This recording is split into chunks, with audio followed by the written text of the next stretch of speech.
Acknowledge me. Acknowledge me. And then these Hall of Famers acknowledge me in front of the whole world. Acknowledge me. Acknowledge me. Acknowledge me. Acknowledge me. Acknowledge me. Then acknowledge your tribal chief. The whole world will acknowledge me. Acknowledge me. Acknowledge me. Acknowledge me. Acknowledge me. Acknowledge me. Acknowledge me. Acknowledge me. Acknowledge me. Me. He's gonna acknowledge me. Acknowledge me. Oh, because they acknowledge me. Acknowledge me. Acknowledge me. Acknowledge me. Acknowledge me. Acknowledge me. Acknowledge me.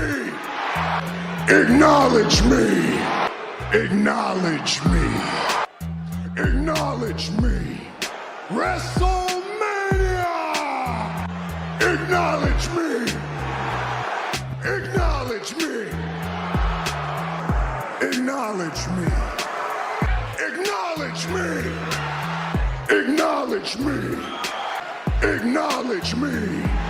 Acknowledge me. Acknowledge me. Acknowledge me. The entire universe. Acknowledge me. North Korea has fired a long-range ballistic missile. So, we have no idea how much longer we have, but while we're here, we're going to acknowledge our tribal chief, Roman Reigns. Acknowledge him, 1,000 days as Universal Champ. The Bloodline storyline seems to finally wrapping up, maybe? Who knows? SummerSlam, just a couple weeks away. Jey Uso and Roman Reigns seems to be the main event.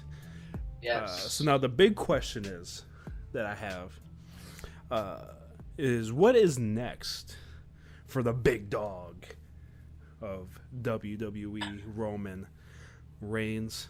I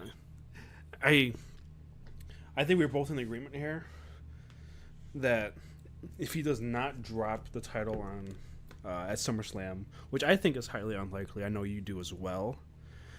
If he does not drop it at SummerSlam, that he's most likely holding it until Mania again.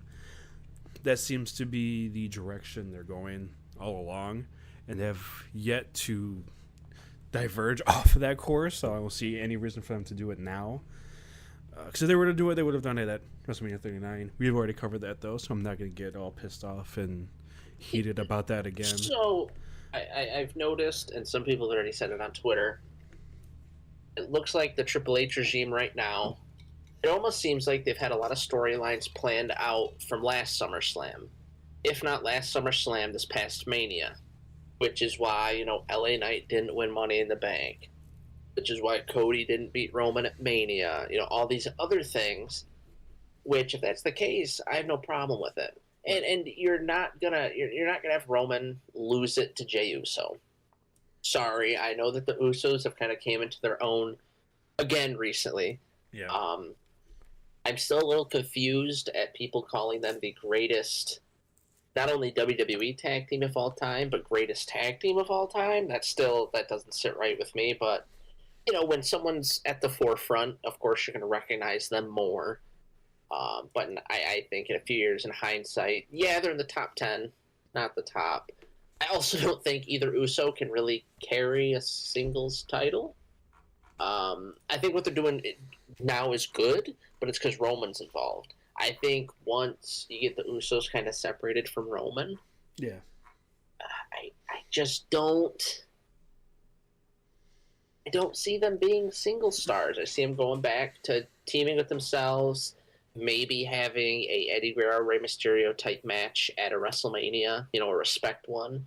But that's about it. I don't see them giving Jey the title. And I know all the Twitter investigators, Jey Uso was the first man to pin Roman Reigns when he was in WWE, and then he was the first man to pin Roman Reigns in so many years, so he's going to beat him for the title. Nope. I think that I still they're finally. I think they're just wrapping up the Bloodline feud. Yeah. Well, I think your hypothesis will become true come September, October. I like no disrespect to Jey Uso. Like you said, he just doesn't do it for me. And neither of them do. I mean, I even read someone put this long thread on Twitter about how Jimmy Uso is really a heel. You know, he turned on Sammy. He's eyeballing Jay when he was given that the tribal chief necklace. I don't care. Well, Jimmy, lay off the bottle. Maybe you'd be next in line, buddy. Shit. But I just... Well, SummerSlam is in Detroit. Yeah. So, we got...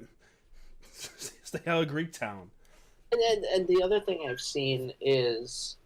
Hi, Kitty. Apparently, everyone thinks that Rikishi's going to come out and help Jey Uso win. Like, yeah, it's Jey Uso's dad, and technically Rikishi would be the head of the Bloodline, even though the Wild Samoans are still alive. I think people forget that, but whatever. Why would Rikishi have all this power, and why would Rikishi be able to cost Roman? Rikishi was a mid-carder except for 2 matches.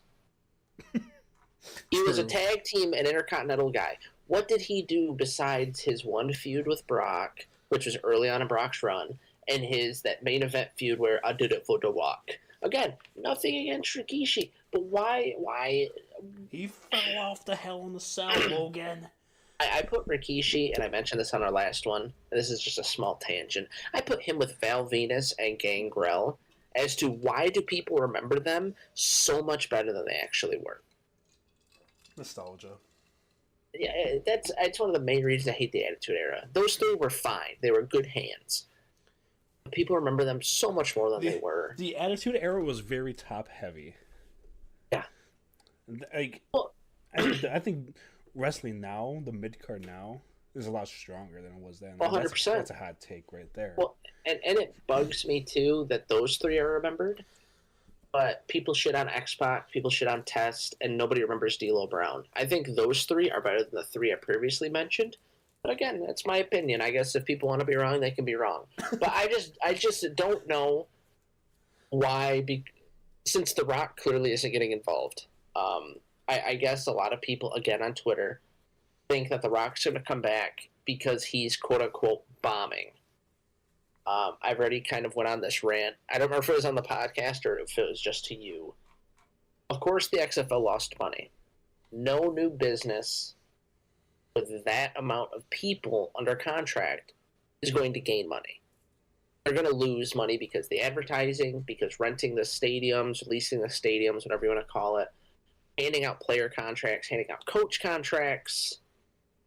There was no way they were going to gain money. If people need to look at it, WCW lost money, I think, until they went under. AEW, have they had a truly positive fiscal year yet? I don't think they don't release their numbers. It's all just estimated. See, I thought they were still losing. But again, it's because it's a new business and you're putting all this money. Eventually, they'll start gaining money. I'm not going to be one of those that's like, oh, AEW lost money, so that means they're going under. No, that's not what it means. They're a business. Learn how a business runs. Yeah, the XFL did that. Ooh, The Rock put out some stinker movies. If I'm The Rock, do I care? Look at all the good ones I made before. I'm back in the Fast and the Furious franchise. I work with Disney a lot. Even though the DC movies are sucking, I work with DC. Do I care about how well my movies perform? No, because even though they might lose money, they're still making me money. Plus, I have my energy drink. I have my clothing line. Yeah. He has his own fishing pond. That he has a production company. The Rock's not going under. Sorry, folks. Do I think that WrestleMania 40 would be the best chance for him to return? Yes, because if we've learned anything from the past, these anniversary manias are when they bring people in. Do I think he'll fight Roman? I think there's like a 10% chance. So I think it'll be Cody and Roman again. You could be like a special guest, like enforcer. That's That's especially since The Rock seems to have a connection to all these old superstars because his grandpa. I think there's a chance.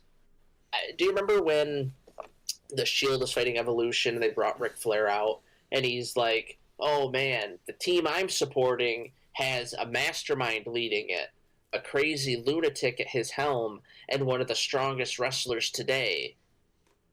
I think the Shield will win. Ha ha ha! You thought I was talking about Evolution? I think The Rock will do that. Aha, the guy I support is the son of one of the best and most legendary wrestlers of all time. He's a former heavyweight, or yeah, he defines wrestling. He's a former heavyweight champion. It's Cody Rhodes." And then Roman will be like, "Ah, what the fuck? You're my cousin. You're supposed Why to doing acknowledge this?" me. But anyway, back to it. I just don't think Rikishi. If Rikishi costs Roman, I might have an aneurysm. Roman Reigns, as much as people want to hate on him now because they're bored of him because wrestling fans have small attention spans, he's one of the best things going today. I can't think of the last person Roman has worked with that hasn't ended out better when he went into a Roman Reigns feud. I agree with that. And Roman just... Plus, I mean, Paul Heyman helps with all the stories.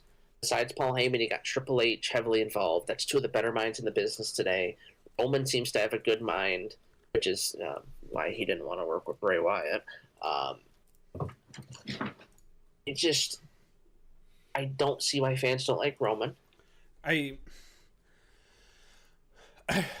think some of them, they can't separate, because I feel like the Bloodline storyline is getting a little prolonged for my taste.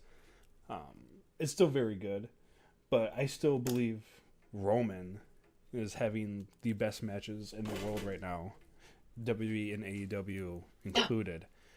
I saw a comparison to Marvel, which you're more a Marvel guy than I am, so I don't know if you'll agree with it. The tag team match that just happened was Infinity War. Okay. Whatever happens at SummerSlam will be Endgame. If they prolong the Bloodline, that wouldn't make sense, because Infinity War, if you want to be actually, well, the bad guy won in Infinity War, so you'd think that WrestleMania would be Infinity War. Like he conquered the heroes, right? Yeah. He got his Infinity Stones. He has all 3 belts or whatever. And yeah, and then maybe I feel like we're in the middle of Endgame right now. You know, did you watch Endgame? Yeah. Yeah, remember like the beginning of the movie where he's farming. Yeah, he's farming. They go and they cut off his head at the very beginning. That's what the last pay-per-view was. They went and cut off his head, but they were like, now what? Now they gotta actually beat him. The thread I read compared this SummerSlam to Endgame, because how after Endgame, which I don't know because I don't follow them as much. They said that's when like the Marvel movies kind of took a dip in quality because they were firing them out. They were saying that if Bloodline, the feud continues after SummerSlam, it would be like after Endgame, where WWE's kind of like, all right, what do we do now? We just had our big moment. What happens? Yeah. Which, I mean, again, sure, this feud's going on good, but I think you put Roman Reigns with anyone except one person, and we'll get to that. I think it's going to be positive. We know he's going to lose at 40. And after that, Roman will probably go to Hollywood. He'll try his luck there. I mean, he's got connections with The Rock and Cena. I think he's got the look. He's definitely got the gift. He's got, like, the voice for... I think he'd be better... He'd be the best out of everyone that's went to Hollywood for, like, voice roles. Because The Rock, when you hear that voice, like, even in Moana, you're like, oh, that's The Rock. John Cena, I could pick him out in, like, he's in those one-car commercials, and I'll be watching Hulu, and I'm like, oh, that's John Cena. Batista's got such a recognizable voice to me. Roman just kind of has, like, the bad guy voice, you know? Yeah, well, I don't want to get too deep into the potential Hollywood thing. Because Roman will just have to find like that role that will define him. Hollywood Joe Annoy. Hollywood Joe. But That'd be a great shirt. So we kind of talked about it before. The first possibility after SummerSlam is continuing a feud with the old Bloodline. And I say old Bloodline meaning the Usos. There's a rumor maybe Solo Sikoa comes after Roman. I think if that happens, you have to pull Paul Heyman away from Roman, because Roman can hold his own on the mic. Yeah. I don't think Solo can. Not yet, anyway.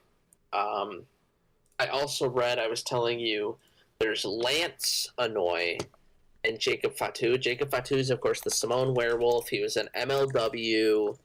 I guess he's had a couple independent showings that he's missed, and people are complaining about it. I'm wondering if this is because of WWE thing. Lance Anoy, by the way, is the son of Samu, the nephew of Alpha Jr., nephew of Sika. He was on Raw one time. I don't know if you remember. I forget why. I think he's Roman's brother. And it's when Roman was, I think he was facing Triple H and they like kicked his ass. Maybe Baron Corbin, I don't remember. But they brought him out like they do. Oh, it was Shane McMahon. McIntyre and Shane McMahon took out Lance Anoy. That's what it was. I just looked it up. Yeah. So you could have Lance Anoy and Jacob Fatu be there. Because Jacob's relation, because Lance obviously being Roman's brother makes sense. They could do the whole, oh, you have your brothers, well I have mine.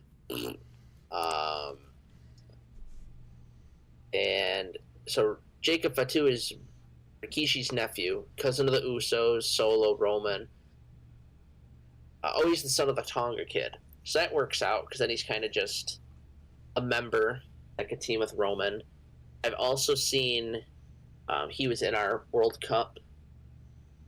Tama Tonga and Tonga Loa supposedly could sign to WWE, and everyone's complaining. Oh man, just because they're Samoan, does that mean they're in the Bloodline? Oh, they're related to Haku. I don't know if people remember or not. Haku and Rikishi teamed up. And spoiler, Brock isn't actually a cousin to Roman. The Mayavias and the Anawais consider themselves cousins. It's like the Snookas. They work together well. They consider themselves cousins. You know, I know it's crazy, but it'd be the same thing. So Roman could build a new bloodline, and you could have a bloodline war. And that's when you could bring Rikishi in, have him kind of manage the old. I think eventually Roman still gets kicked out. I said this many podcasts ago, where I think at Roman, they're slowly trying to turn babyface. And how better than to have everyone turn on him? Sami Zayn started it. And then he somehow loses the title, takes a couple months off, comes back, and the first people he has to go through is the new bloodline. Say Solo's got a secondary title, the Usos are the tag, Paul Heyman's with them.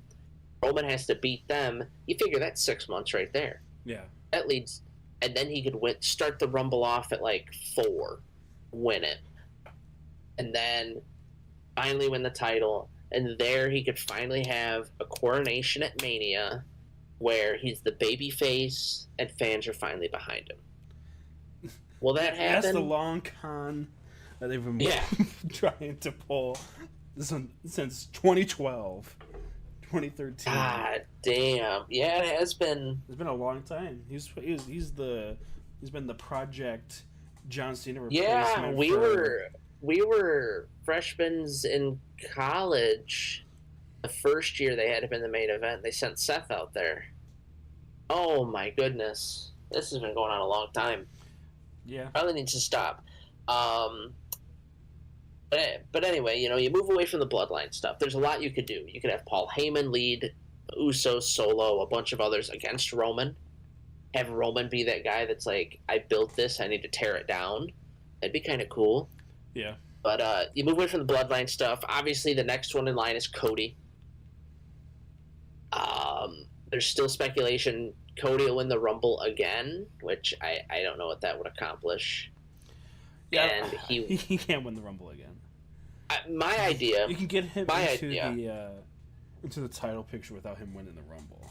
I think so. Remember the year that Shawn Michaels wanted a big match at Mania against the Undertaker? Yeah, well, and he was pissed off he didn't win the Rumble, so that he cost Taker the title. Yeah. I think if Cody Rhodes be determined, like, I'm gonna win the Rumble, I'm gonna finally win that title, and then the Rumble comes down to him and Gunther. Again, this time Gunther throws him out. Cody's pissed off, he's depressed, or however you want to play it. Mm-hmm.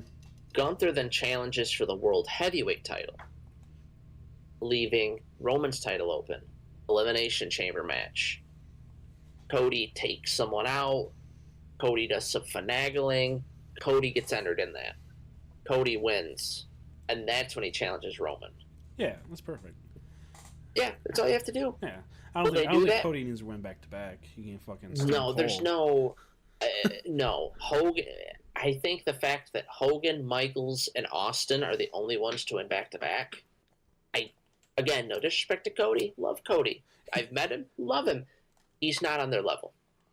I also don't think with the people that have won multiple Rumbles, again, Hogan, Michaels, Austin, Cena, Orton, Batista, Rock.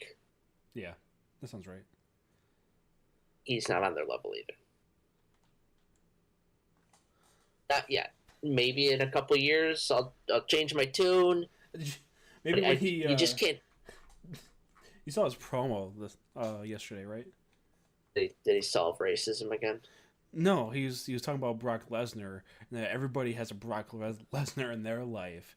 Brock Lesnar is like student loan debt and all this other shit. So if Cody Rhodes can defeat my student loan debt, he can win all the fucking Rumbles to the end of time. For all I care. He's got my blessing. He'd be my Stone Cold.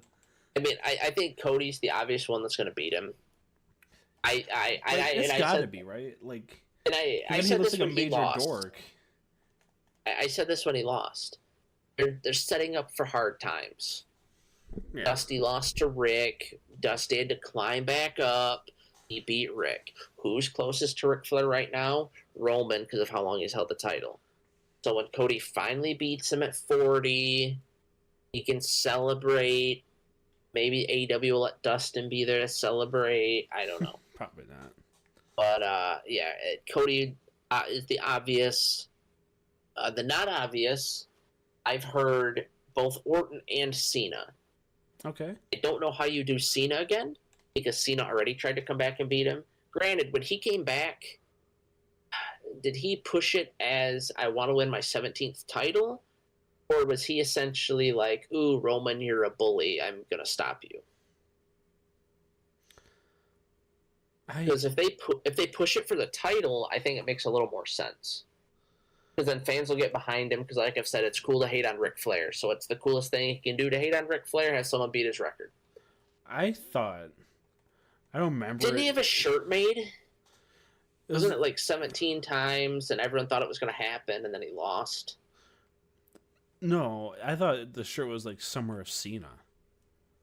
Yeah. I don't remember it being like orchestrated as a 17 thing. He might have said it, but I think it was kind of more of like a continuation of their original set of matches. Was that 2 years before then? Was it 2019? Had to have been. And then he was like, can you do your job? Do I need to be here still? Type thing. Yeah, I think another Cena Roman match. I don't know if I want it at this point. Cena almost seems like an Austin or a Hogan, where he can't have the match anymore. But if you want to throw him in there with like a Grayson Waller or someone along those lines, he can still put on a good match. Now the difference, he can do the moves. The difference is, I think Austin, no matter who you put him in with, if he comes back, Austin will always perform well. When he would beat the shit out of, say, Jonathan Coachman or La Resistance, Austin still looked like he wanted to be there. He still looked like he cared. Yeah. Hogan, when he fought Randy Orton in the third match on the card, did not want to be there. And I think that's true for Cena. Remember when he fought Baron Corbin and he didn't want to be there? He had that same look when he fought Theory at Mania. He didn't have that look when he fought Roman. And I know Cena's went on record and said, "Oh, my body can't do it anymore." I'm going to go on a limb and say that's bullshit. And I think Cena at this point only wants to fight who Cena wants to fight. I know Cena's the good guy. He's the Make-A-Wish guy. He puts people over. Yeah. But I think he knows how good he is. And he doesn't want to be an Undertaker where he just gets fed anyone to help propel them. He wants to only work with the best. And Austin Theory is not the best. Baron Corbin is not the best. I think he was asked to work with Theory. I think he was asked to work with Theory by McMahon. Yeah. And then McMahon got pushed out of power. And then they're like, shit, this feud got started. Can you finish it? And he's like, I guess. Can I, like, open Mania so I can drink with my friends backstage? Yeah, it's fine. I can leave. Yeah, it's like, hey, I heard Ray and Edge are going to be here. Can I drink with them? Well, they're going to be later on the card. Damn it. Shoot. I heard Stone Cold's going to be here. Yeah, he's actually going to main event both nights. Are you serious? He's in a match. Are you serious? It's just, yeah, I think Cena knows how important he is. And like I said, Hogan did it, but Hogan did it wrong. At least Cena goes out there, but you can just tell in his face. He doesn't care. Now, do I think if they're like, hey, you could win your 17th, you could set a record? Okay. Now, the other person they've talked about potentially coming back and winning a title would be Randy Orton, which... I don't know. I'd be more open to the idea of John coming back and winning it, and even then, that's not something I'd be super interested in seeing. I've told a friend of ours the only title I want to see Cena win. I don't even want it to be Intercontinental. I think the perfect route for Cena to win a title is for someone to go for the tag team championship and get bullied by a heel team, and then be like, "Oh man, I have to find a partner." And then Cena's his partner, and they hold it for like a month, kind of like Edge and Hogan. Yeah, that'd be perfect. Yeah, that'd be great. And then on the flip side, Randy Orton. I think Randy Orton, when he held that U.S. title last, I think he could still carry a secondary title. I don't think he needs to be the heavyweight picture anymore, unless he's like the Kane or Big Show. And I know that's kind of a shitty comparison, but he's the veteran that like starts off the championship reign. Yeah. Like, he doesn't need to win it anymore. But, yeah, Orton's one I've heard. I don't know why he'd come back after Roman. I mean, wouldn't he come back after Riddle? And then you could do the whole, I was in a hospital bed for a year, and I was out of action for a year and a half, and you never came and talked to me. You're too busy posing with porn stars on the beach. You're a shitty tag team partner. Oh, I'm gonna beat you. Yeah, RKO. Orton's one they've talked about. I think out of this list we have, I think Orton's at the bottom for possibilities. Yeah. But I do think Orton is the easy, like, house show opponent for Roman.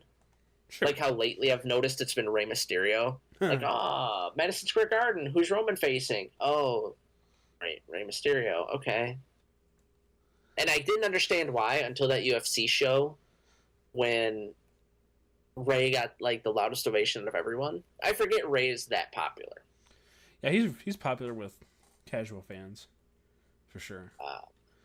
Next person he's got that. What were you gonna say about? He's got that. Yeah, he does have the appeal, and he popped out that fucking Dominic, who I still think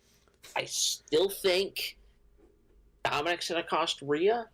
Rhea's gonna challenge Dominic, and Dominic's gonna be like, "All right, babe, all right, take it easy on me, haha." And Rhea's gonna kick the shit out of him. The fans are gonna love it. Yeah, that'd be awesome. I think that's what we're building up to. I can't wait. I've loved Rhea. I have the This Is My Brutality shirt from NXT. And you get the So I'm Your Mommy shirt. I have not got the I'm Your Mommy shirt. I kind of want to show that I've liked Rhea before that, especially before the thirst traps and before people started being really weird on Twitter. I always have that hard feeling with like the women superstars, like Becky Lynch. I have a Last Kicker shirt, and then she got really big, and then you started seeing on Twitter people being like, "Ooh, look at Becky in that attire," and I'm like, Whoa. "Yeah, okay." That's weird. Or like I'm like, I like Alexa Bliss, and then people feel like Jim Ross in here. yeah, or people are like, ooh, Alexa Bliss and that biscuit butt. And I'm like, no, that's not it. No, okay. Like, can I not like a lady wrestler without her being fucking weird? Or like Liv Morgan. I'm like, yeah, we've talked about it on here. Where at first I'm like, I really hope she does good things. Then I'm like, oh, she won a title. And then everyone on Twitter is like, yes, Liv. And I'm like, no. Please. My latest one, I've talked good about Raquel Rodriguez on here. And then I noticed there's been a set of photos today that were released. And everyone on Twitter, oh, I love Raquel. Oh, I'm so jealous of Braun. And I'm like, why can't I like someone? I'm not finished with you yet. Runs around the house. After Orton, I'm going to save the best for last on this because I know we have a lot to say about him. So the next will be LA Knight. Okay. I think it's a double-edged sword for LA Knight. I think eventually he will get a heavyweight title opportunity. I hope it's the world heavyweight title. Because if he somehow is the one to dethrone Roman Reigns, the fans will turn on him. Oh, you shouldn't have done it. Or if he doesn't have like a perfect reign, yeah, like immediately at the gate, 3 months in, you will see the tweet, guaranteed. Wow, they're really wasting LA Knight's title reign. Oh, it should have been Cody. Oh, it should have been Jey Uso. Oh, it should have been McIntyre in England. Yep, okay. Yep. That's why the World Heavyweight title, that's why I liked the big gold belt before. Because the people that won it, you never heard anyone complain, even though there could have been issues. Taker, Khali, Kane, Edge. People could have, they would have probably thrown a fit if it was the WWE title at that time. Because it was the big gold. They're like, yeah, this works. That's cool. Ooh, Daniel Bryan wins his first heavyweight title, and it's that one. Sick, nice. Oh, Chris Benoit won it. Cool, awesome. But if it was the WWE, they'd be like, oh, I don't know. Daniel Bryan already. Just like this big gold one. I think LA Knight has a chance of winning. I think Shinsuke can finally win WWE heavyweight title gold. Just real quick on LA Knight, I just did a quick Google search because, since everybody's comparing him to Stone Cold for some reason. And The Rock. And The Rock. I'm just going Stone Cold. Yeah. So, when would you say, like, Stone Cold, like, really, like, took off and got popular? Like, when was that, like, that turning point? Kind of like LA Knight. King of the Ring. Yeah. King of the Ring 96. Right. That was the Austin 316. Yep. Austin 316 promo, June 1996. Right. Started taking off. People love them. When did he win the heavyweight title, you're asking? Well, I know when. March of 98. Oh, yeah. He didn't win any 2 tag years. team. He didn't win any gold after the Austin 316 until he won tag team titles, I want to say, with Shawn Michaels. Like, it took a solid year. I don't know why wrestling fans are trying to rush him into... The other thing is, we talk about his age. Look how long it took DDP to reach the pinnacle. And the other thing I've seen when you bring that up, people will be like, oh, but DDP was barely on top. DDP was at the top of WCW for like 4 or 5 years. Couple years, yeah. Granted, it was towards the end, and it wasn't. Well, still, it was him, Booker, and Scott Steiner. Like they were three. He was one of the top baby faces in the second biggest brand. Yeah, and I just don't understand why people are trying to rush LA Knight. Or I saw recently, and I think we talked about Kevin Nash hating on LA Knight before. Yeah. He said, why didn't LA Knight get over in any other promotion? All right, I love you, Kev. He was over in Impact. Just because you didn't watch it. on NWA, I'm pretty certain when it first started and it was really picking up steam before the pandemic or right around the pandemic, I'm pretty sure Eli Drake, which was LA Knight's name, was a big, yeah, he was a big hand in the NWA. Did he have the NWA title? I don't think so. That's hilarious. I Googled it to look it up, and it's Reddit, Squared Circle Jerk. Where are they now? Eli Drake. But yeah, he was super over in Impact. Especially with his dummy yeah button. I wish I had one of those for work. Someone comes into my office and something stupid, I can hit it, dummy, and then I can go, yeah. Yeah. He was Impact World Champion. I know he was that, but NWA, he just went for the title. Yeah, because at Impact, even, fun fact, he held the tag team titles with Scott Steiner. Hey. That's pretty cool. It is pretty cool. Yeah, ooh, why didn't he get over elsewhere? Right, yeah, again, just because you didn't watch it, Kev, didn't mean it happened. Remember, Kevin Nash, you spent damn near 7 to 8 years in Impact. Cool your jets. But I guess LA Knight was the winner of the Worst Gimmick of 2022 award. What? According to the Wrestling Observer, as part of the Maximum Male Models. Oh, Dave Meltzer's a fucking idiot. Hey. Put that on a clip and spread that around on TikTok and let us get canceled. We love you, Dave. I guess before we get to our final person, I realized I left someone out of this. Oh. The obvious person that could challenge Roman Reigns right now is Damian Priest. Oh, yeah. Money in the Bank. Money in the Bank. But clearly, and I said, and I think this should have happened in the last pay-per-view, Finn Balor should have won. Damian Priest should have cashed in. Won. Kicked Finn Balor out. And then what does Finn Balor do? Calls the Club from SmackDown, and then it's the Club versus Judgment Day. Boom, there's a feud for 6 months till Mania. Yeah, because the Club isn't doing anything with AJ anymore, are they? Not that I know of. Because he's back now, but yeah. I think he's just rolling with, what's her name? The girl from Retribution. Yeah. Mitchin. Keith Lee's wife. I mean, she's a lot better than that. Don't let that be the soundbite from this podcast. But only thing she's known for. No, she was really good in Impact too. But anyway. Yeah. Now that we've got through those people, let's get to the big one. We said we've mentioned him a lot on here before, folks. Bray Wyatt. I will turn off the TV. Now, here's the thing. Or if we're in the arena and he comes out at SummerSlam. In the arena, like we have that kind of money, but it's not like we're gonna open a credit line. I'm not opening up a line of credit to go see this fucking show. But if we somehow end up there, I will walk out. So here's the thing. I love the idea. That makes one of us. Roman came out and beat Bray and Braun, which I remember I hated that happened because I thought it made Roman look like a bitch. Like he came out halfway through the match, whatever. I love the idea that 3 years later, because the Fiend's gimmick was all about, ooh, I'm getting revenge on people that wronged Bray Wyatt. Ooh, who wronged the Fiend the most? Because Seth Rollins, Goldberg, Roman. And, people don't want to see Goldberg in WWE. You don't want to take away the steam from Seth already. Have him come out and challenge Roman. The only issue with this is it's clearly going to be Roman and Cody at Mania.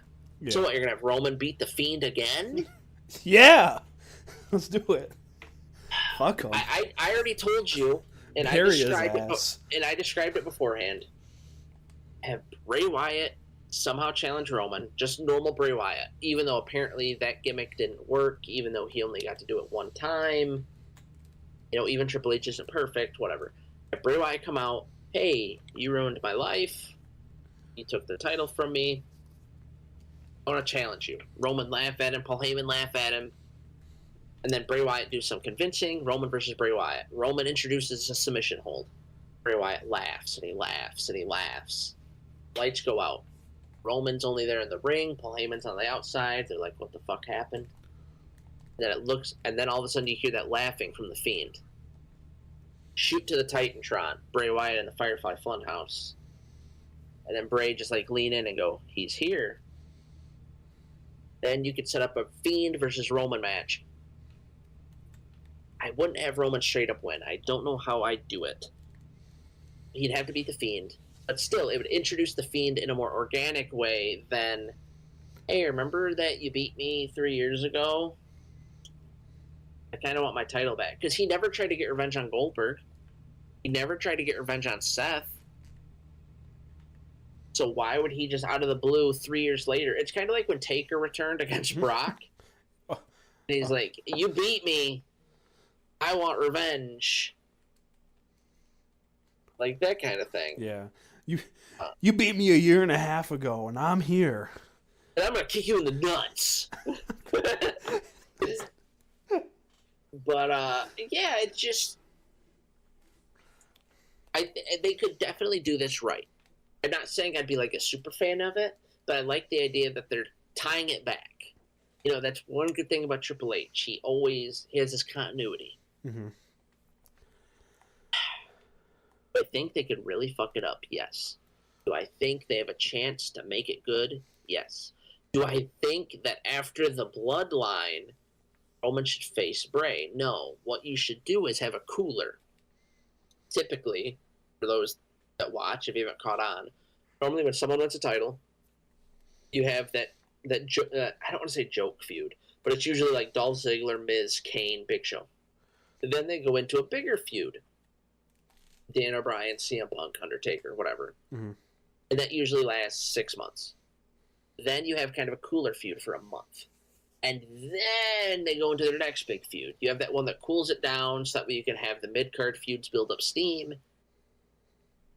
I don't think Bray Wyatt is a bad enough name yet to be a cooler feud. But I don't want them to go right from Bloodline to Bray Wyatt. They need that in-between. Which is why Cena, Taker... Or not Taker, Jesus. Cena, Orton, yeah, LA Knight. Taker out here. I joked before, Shane McMahon. Hey, it's possible. I mean, even Shane McMahon would be a good cooler feud. Is his ACL back on his bone yet? I mean, he's Vince McMahon's son. Right. So, but, I guess before we end things here, you know what fact I just read on Twitter and it gave me, as the kids say, the ick? What? Shane McMahon is as old right now as Vince was when he was feuding with Stone Cold. So you're saying there's a chance? Yeah. That's all I heard. Yeah. Yeah, a chance. Yeah, you know, Bray Wyatt, he can... I don't know. Like I said, I like Bray Wyatt. I like his ideas. I think he'd be a great backstage hand / storyteller. Yeah. I think at this point, though, his in-ring stuff, it's done. Yeah. He almost killed LA Knight's momentum.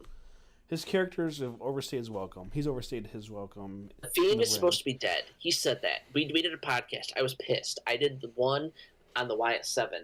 And did you see recently, Mike Bennett said that he and Eric Young were supposed to be in it. Really? Yep. I don't remember who I said was supposed to be in it. It was so long ago, and it's blocked from my memory. But I know Eric Young was supposed to be one of them. Bo Dallas is one of them. I think you said Alexa or Liv. I don't remember which one. Yeah, I didn't know which lady. It was one of those small blonde ladies. Yeah.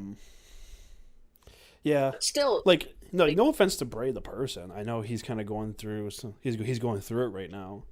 And I hope him a speedy recovery and the best. Whether it's, I literally have no idea what it is. Nobody is saying anything other than he's having medical issues. So whether it's probably drink too much out and do Pitch Black. He's got the same disease as you now. Anyway. He had that before. Probably. Anyway. Yeah, but I just, I do legitimately hope he recovers from it. But Yeah, I'm Vince. not excited for his wrestling character to be on TV again. No, Like, he especially if has it's to earn that propelled- back from me. I'm not gonna get excited. I wasn't excited when he Especially came if back the it's- first time. especially if it's right to a main event. I think if you somehow do him and Bo Dallas as a tag team, Yeah. that might work. If you have him, like, with how they're booking Gunther, who would be better to beat Gunther than an actual monster? That would work. But to have him just jump right into a heavyweight title, no, that's going to have fans sour on him. And I think the moment the fans boo him, he'll go into another spiral. And I think that'd be the last we'd see of him. Yeah, I felt kind of validated after his first run back here. Kind of fell flat. I kind of seen it coming. And I said that, so I feel kind of validated. Yeah. And I feel the same way now. You did. You saw it coming, and then I was a little upset that, like I said, I still don't understand, and this is supposed to be a Roman-centered episode, but I still don't understand why Bray came back. They had all those characters in the crowd, and then he's like, yeah, the Fiend's dead. Then why do that? To me, if you're going to kill the Fiend, why not have those characters in the crowd, but, like, on fire? Yeah. Or something. Like, I don't know. something to show him dead. But I don't know. What do I know? That's why they don't pay me the big bucks. That's why they're too scared to hire me. That's why Shane McMahon's too scared to fight me. I'm here. I'm in Lansing, Michigan. I'm ready. I'm ready to go. I don't run a Phantom Fireworks. I'm ready to go. Well, if Bray, if the wrestling thing doesn't work out, he'd always become like a manager there. Yeah, and Flint.